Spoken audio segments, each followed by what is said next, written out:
Welcome to Teller's Drum. Ethan and Sarah had been together for 5 years. Their love had once been the kind that inspired poetry, deep, passionate, and unwavering. They had met in college, their connection instant and electric. Ethan was charming, ambitious, and intelligent, while Sarah was kind-hearted, supportive, and full of life. But beneath Ethan's perfect exterior lurked a secret he had carried for years: his addiction to pornography. At first, it seemed harmless. Late nights in college, stressed from exams, he found relief in the endless abyss of online content. But over time, what started as an occasional escape turned into a compulsion. Even after moving in with Sarah, he couldn't stop. It became a nightly ritual, something he justified as normal. After all, most men watched it, right? But it wasn't just a habit. It was an obsession. Sarah began to notice the changes. At first, it was subtle. The way Ethan seemed distant, the way his touches felt less tender, less present. Their intimacy dwindled, and when they were together, she felt like he was somewhere else. "Is everything okay?" she asked one evening, curling up beside him on the couch. "Yeah, just tired from work," Ethan replied, forcing a smile. But Sarah knew something was wrong. The passion they once had was fading, and no matter what she did, she couldn't reach him. One night, as she got up for a glass of water, she found Ethan sitting in the dim glow of his laptop screen. His fingers froze on the keyboard as their eyes met. An awkward silence followed before he slammed the laptop shut. I couldn't sleep," he stammered. Sarah didn't say anything, but a cold feeling settled in her chest. The emotional wall between them had grown too thick to ignore. The weeks that followed were tense.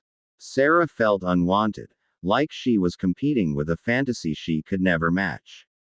Ethan, caught in the web of his addiction, felt ashamed but convinced himself he wasn't hurting anyone. Then came the night everything crumbled. Sarah had planned a romantic evening. Candles, soft music, a dinner she spent hours preparing.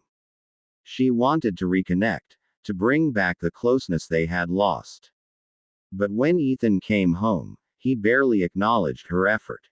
"I'm not really in the mood tonight," he said, brushing past her. Something inside Sarah snapped. "In the mood?" she repeated, her voice shaking. "You're never in the mood anymore, Ethan. What's happening to us?" He sighed, rubbing his temples. "I don't know, Sarah. I'm just stressed." Stressed. She let out a bitter laugh. "Is it stress, or is it the hours you spend watching other women online?" Ethan's face went pale. "That's not." "Don't lie to me," she interrupted, tears brimming in her eyes.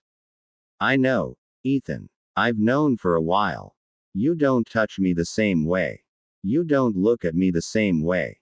It's like I don't exist to you anymore." His silence was deafening. "Do I not satisfy you?" she whispered, her voice breaking. "That's not it," Ethan said, his throat tight. "I love you, Sarah." "Then why am I not enough?" For the first time, Ethan saw the wreckage his addiction had caused. The woman he loved stood before him, shattered, not because of anything she had done, but because of what he had chosen. The following days were filled with pain and distance. Ethan knew he had to face the truth. He had become dependent on something that had eroded his ability to connect with the woman he loved. One evening, he found Sarah packing a bag. "What are you doing?" he asked, his chest tightening. "I need some time, Ethan," she said softly, avoiding his gaze. "I love you, but I can't keep fighting for a connection you won't give me." The reality of losing her struck him harder than he imagined. "Please don't go," he whispered. She paused, looking at him with sadness. "If you really want me to stay, then fight for us. Fight for yourself." Ethan knew what she meant. It wasn't just about quitting, he had to heal. The next morning, Ethan did something he never thought he would. He researched pornography addiction, reading stories of others who had suffered as he did. He found a local support group and made an appointment with a therapist. When Sarah returned a few weeks later, she found Ethan sitting on the couch, waiting.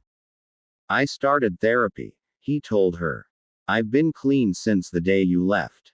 Sarah searched his face for honesty. Why now? Because I don't want to lose you, he said.